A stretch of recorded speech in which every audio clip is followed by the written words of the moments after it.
Hello everyone, welcome to Vidyashree academy. I hope you are doing well. आज राष्ट्रीय युवा दिवस है, 12 जनवरी। आप सभी को राष्ट्रीय युवा दिवस की बहुत सारी शुभकामनाएं। युवा युवा को यदि हम इसका उल्टा करके लिखते हैं तो होता है वायु, अर्थात ऐसा व्यक्तित्व जो हर एक दिशा को बदल सकता है, अपने जीवन के आयाम में जो चाहे वो प्राप्त कर सकता है। अभी मैं MPPSC मेंस का पेपर 4 देख रही थी। उसमें सीधा सीधा 20 मार्क का जो क्वेश्चन पूछा गया है उसमें यही पूछा गया है कि स्वामी विवेकानंद जी का जो शिकागो का सम्मेलन हुआ था उसकी वर्तमान में प्रासंगिकता क्या है। और आप देखिए, ये 8 जनवरी का रोजगार और निर्माण का जो पेपर है उसमें ये पूरा आर्टिकल आया था जिसमें डायरेक्ट क्वेश्चन यहीं से पूछा गया है। तो अगर आप स्वामी विवेकानंद जी के व्यक्तित्व से परिचित हैं तो आपसे वो आंसर डेफिनेटली बन गया होगा। और कल मेंस में ऐसे का पेपर है तो वहाँ पर भी वसुधैव कुटुंबकम का जो ऐसे है वो पूछे जाने की संभावना बहुत अधिक है, क्योंकि इस बार जो G20 का समिट हुआ है भारत में, उसमें उसकी जो थीम ही है वो वसुधैव कुटुंबकम पर आधारित है।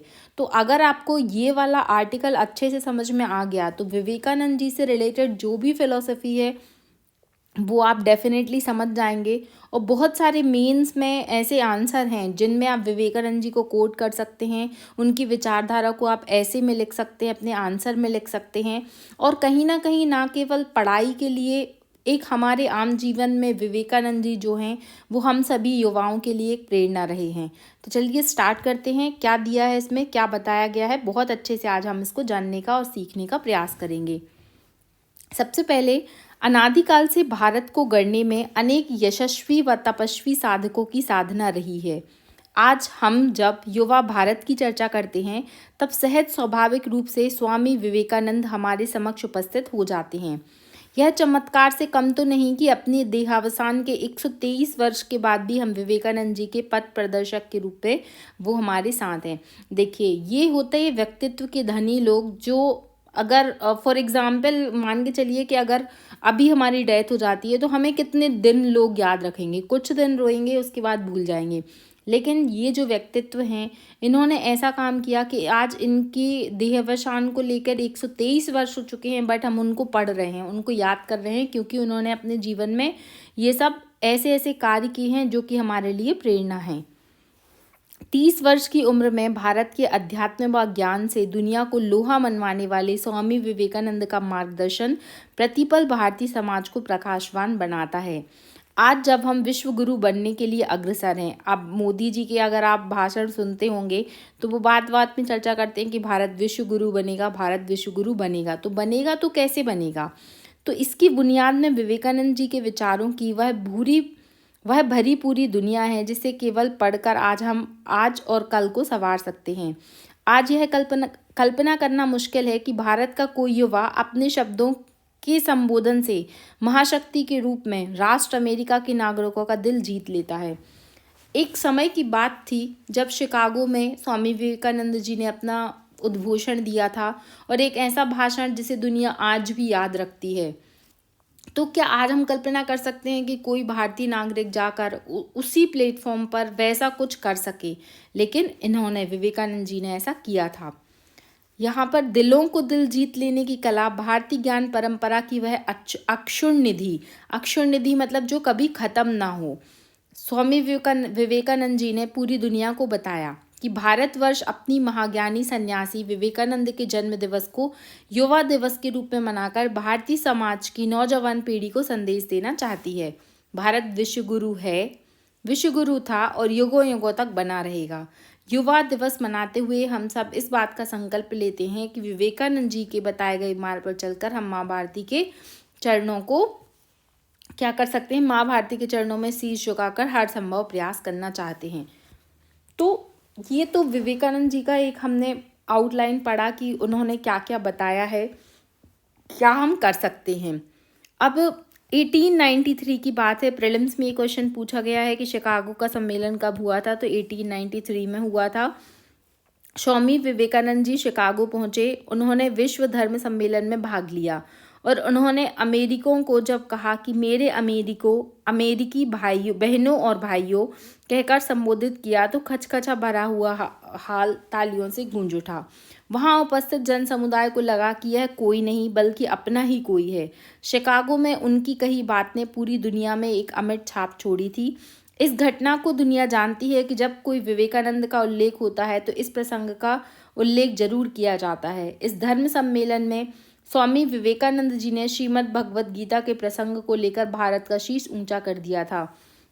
वह दौर था जब यूरोप अमेरिका के लोगों के लिए उस समय भारतीय मजाक के पात्र समझे जाते थे, इसलिए विदेशी चाहते थे कि स्वामी विवेकानंद सर्वधर्म परिषद में बोलने का समय ही न मिले।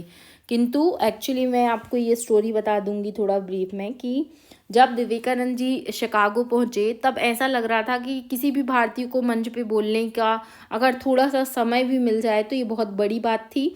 लेकिन एक अमेरिकी थे जो विवेकानंद जी के परिचित थे, तो उन्होंने थोड़ा प्रयास किया कि थोड़ा सा समय विवेकानंद जी को भी मिलना चाहिए।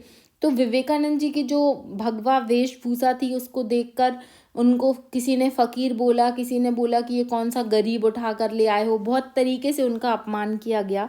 लेकिन जब उन्होंने बोलना शुरू किया तो उनका जो उद्घोषण था वो इतना प्रभावी था कि लोग सुनकर के मंत्रमुग्ध हो गए और उन्हें एक भारतीय के उद्घोषण से भारत की असीम शक्ति और असीम संभावनाओं का पता चल गया कि भारत कैसा देश है। इस दौरान एक जगह पर जाकर धर्मगुरुओं ने अपनी किताब रखी। वहीं पर हमारे विवेकानंद जी ने कौन सी बुक रखी थी? श्रीमद् भगवद गीता बुक रखी थी। तो उनका खूब मजाक उड़ाया गया, लेकिन स्वामी जी आध्यात्मिक ज्ञान से भरे भाषण को सुनकर पूरी सभागार तालियों की गड़गड़ाहट से गूंज उठा। उन्होंने धर्म के बारे में बताने के लिए सिर्फ 2 मिनट का समय दिया गया था, लेकिन उन्होंने अपने भाषण की शुरुआत इस तरीके से करी कि वहाँ उपस्थित सारे लोग मंत्रमुग्ध हो गए और उन्होंने बहुत ही अच्छे से विवेकानंद जी की बातों को सुना। अब भाषण की शुरुआत कैसे हुई, जो कि क्वेश्चन का आंसर था कि क्या उन्होंने अपने भाषण में ऐसा बोला जो आज भी याद रखा जाता है। तो यहाँ से आपको समझना पड़ेगा और हो सके तो आप इसे नोट भी कर लीजिएगा। मेरे अमेरिकी बहनों और भाइयों, आपने जिस सम्मान, सौहार्द और स्नेह प्रेम के साथ हम लोगों का स्वागत किया है उसके प्रति आभार प्रकट करने के निमित्त खड़े होते समय मेरा हृदय अवर्णीय हर्षोल्लास से परिपूर्ण हो रहा है। आप शब्दावली देखिए, कितने सुनिश्चित, कितने सुंदर शब्दों का चुनाव किया गया है। संसार में सन्यासियों की सबसे प्राचीन सभ्यता की ओर से मैं आपको धन्यवाद देता हूँ। सभी धर्मों की माता की ओर से धन्यवाद देता हूँ। सभी संप्रदायों और मतों और हिंदुओं की ओर से मैं धन्यवाद देता हूँ। फिर स्वामी विवेकानंद जी ने धर्म की क्या परिभाषा दी, ये बहुत ही महत्वपूर्ण है, जिसके बारे में उन्होंने एक श्लोक सुनाते हुए कहा था कि जिस तरीके से विभिन्न प्रकार की नदियाँ अलग अलग स्रोतों से निकलकर समुद्र में मिल जाती हैं, उसी प्रकार अलग अलग धर्म और अंत में एक ही धर्म में आकर मिलते हैं जिसे हम भगवान कहते हैं। उन्होंने कहा आगे कि अमेरिका के मेरे भाइयों और बहनों, मुझे गर्व है कि मैं एक ऐसे देश से हूँ जिसने इस धरती के सभी देशों और धर्मों को सताए हुए लोगों को शरण में रखा है। आप सभी जानते हैं कि चाहे वो कोई भी देश हो, चाहे वो हमारा पड़ोसी देश हो या अफगानिस्तान के सताए हुए लोग हों, कोई भी देश हो, तो भारत क्या करता है? शरणार्थियों को जगह देता है।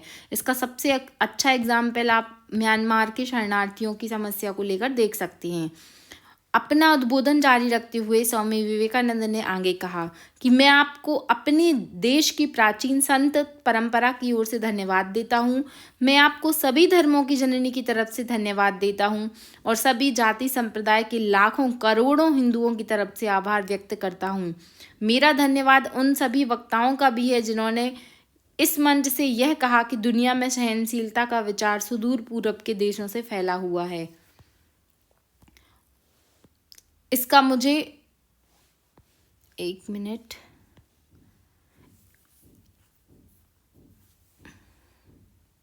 यहाँ उल्लेखनीय है कि आधुनिक भारत में स्वामी विवेकानंद ने उन लोगों को शामिल किया जिन्होंने देश की समस्याओं को नए सिरे से विचार का चिंतन किया था। स्वामी जी ने समाज जीवन के प्रत्यक्ष क्षेत्र को प्रभावित किया। ऐसे में विचारणीय बात है कि आर्थिक नीतियां और अर्थव्यवस्था को लेकर स्वामी जी की क्या सोच थी। अब आपके एग्जाम में कैसा क्वेश्चन आता है? यदि क्वेश्चन आता है कि स्वामी विवेकानंद जी की आर्थिक नीतियों के बारे में विवेचना कीजिए, तो अब क्या क्या उनकी सोच थी इस विषय में देखिए कि स्वामी विवेकानंद जी ने गरीबी दूर करने के लिए कृषि और औद्योगिक विकास और श्रमिकों की स्थिति के बारे में खुलकर अपनी राय बताई।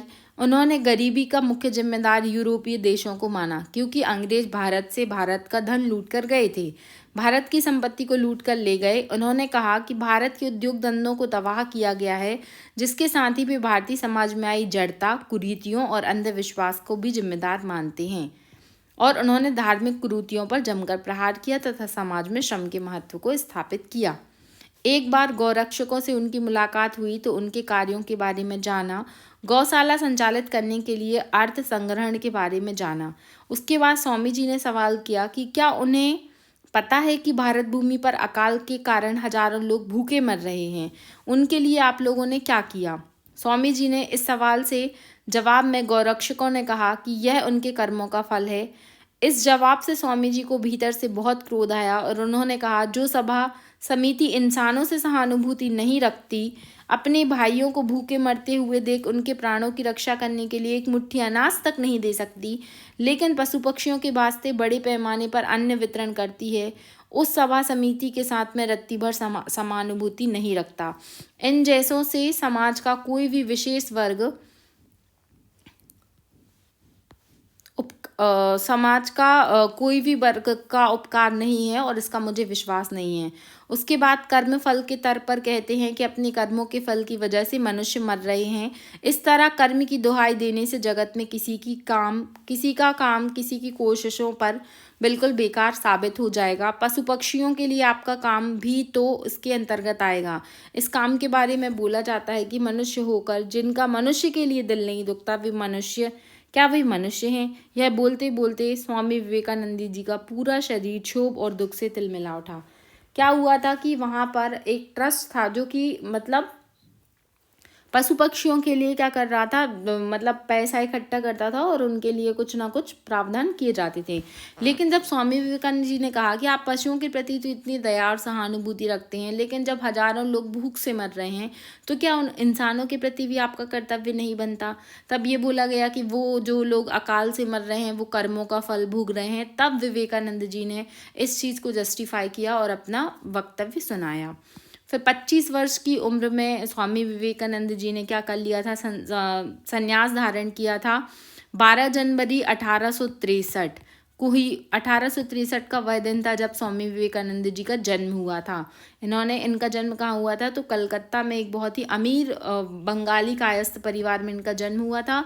इनके बचपन का नाम था नरेंद्र नाथ दत्त। इनके गुरु का क्या नाम था, ये क्वेश्चन पूछा जाता है। तो स्वामी रामकृष्ण परमहंस जी, इन्हीं के द्वारा बताए गए मार्ग पर चलकर क्या किया था, विवेकानंद जी ने अपना जीवन का जो उद्देश्य था उसको समझा था। स्वामी विवेकानंद जी के जो उनका मस्तिष्क था वो शुरू से बहुत ही ऐसा क्वेश्चन मार्क करने वाला था, तो उनके क्वेश्चन के आंसर्स उनको नहीं मिलते थे। लेकिन जब वो अपने गुरु से मिले, रामकृष्ण परमहंस जी से, तो उनके मन में जो शंकाएं थी उनका समाधान उनको मिल गया। फिर उन्होंने धीरे धीरे अपने सब सांसारिक मोह माया को त्यागा, सन्यासी जीवन को धारण किया और 1897 में कोलकाता में रामकृष्ण मिशन की स्थापना की। ये डेट आपको याद रखनी पड़ेगी। 1897 में स्वामी विवेकानंद जी ने रामकृष्ण मिशन की स्थापना की थी और 1898 में गंगा नदी के किनारे बेलूर में रामकृष्ण मठ की स्थापना की थी। जब विदेशी व्यक्ति के घमंड को चूर किया तो यहाँ पर स्वामी विवेकानंद जी अक्सर जो रहते थे वो क्या रहते थे कि जो साधुओं के जैसे कपड़े होते हैं वैसे कपड़े पहनते थे, तो वो घूम रहे थे। मैं इसमें वही स्टोरी लिखी है, मैंने पढ़ी है, इसलिए मैं आपको पहले बता देती हूँ। तो क्या कर रहे थे कि वो घूम रहे थे, तो उनके वस्त्र पर एक विदेशी ने ध्यान दिया और उनको चिढ़ाते हुए कहा कि अंग्रेजी भाषा में ऐसा करने का कारण पूछा। तो स्वामी उनके वस्त्र ने एक विदेशी का ध्यान खींचा और विदेशी ने चढ़ाते हुए विवेकानंद जी की पगड़ी खींच ली और विदेशी की इस तरीके से हरकत करने पर विवेकानंद जी ने इंग्लिश में उनसे पूछा कि ये क्या है, मतलब आप इस तरीके से बिहेव क्यों कर रहे हैं। तो वो जो विदेशी व्यक्ति था वो इंग्लिश सुनकर मतलब सोच में पड़ गया कि ये भगवा रंग पहना है और इस तरीके से इंग्लिश में बात कर रहा है। तो उन्होंने पूछा कि क्या आपको इंग्लिश आती है? तो उन्होंने कहा कि हाँ, मुझे इंग्लिश आती है और मैं एक सज्जन व्यक्ति हूँ। तब उस विदेशी ने कहा कि आपके कपड़े देख के तो ऐसा नहीं लगता। तब वो आंसर सुनने लायक था जो कि स्वामी विवेकानंद जी ने उस फॉरेनर को दिया था कि आपका वो देश होगा जहाँ पर आपकी जो तहजीब है और आपकी जो सज्जनता है वो एक टेलर डिसाइड करता है। हमारे यहाँ तो हमारा व्यक्तित्व जो है वो हमारे कोई किसी दर्जी के द्वारा डिसाइड नहीं किया जाता। ये सुन के उसको बहुत शर्म आई। जो विदेशी नागरिक था उन्होंने विवेकानंद जी से क्षमा भी मांगी। तो ये एक संस्मरण था विवेकानंद जी से रिलेटेड। फिर वेदांत और योग के बारे में स्वामी जी का दर्शन क्या बोलता है ये भी आपको पता होना चाहिए। तो वेदांत दर्शन उपनिषद पर आधारित है तथा इसमें उपनिषद की व्याख्या की गई है। वेदांत दर्शन में ब्रह्म की अवधारणा पर बल दिया गया है। उपनिषद जो है वो क्या है, ज्ञान का केंद्रीय तत्व है। वेदांत में संसार से मुक्ति के लिए त्याग के स्थान पर ज्ञान के पथ को आवश्यक माना गया है। ज्ञान का अंतिम उद्देश्य संसार से मुक्ति के माध्यम की मोक्ष की प्राप्ति है। फिर इस तरीके से स्वामी विवेकानंद जी ने बहुत सारे ऐसे काम किए, परोपकार के काम किए। जो पिछड़ा वर्ग थे, जो कि मुख्य धारा से छूटे हुए थे, उनको एक साथ लाकर, शिक्षा देकर, समानता लाकर जन कल्याणी कार्यों में बहुत ही अग्रिम भूमिका थी विवेकानंद जी की। फिर भारत की ज्ञान और परंपरा को अगर समझना है तो विवेकानंद जी के दर्शन की बातों को जानना समझना जरूरी है।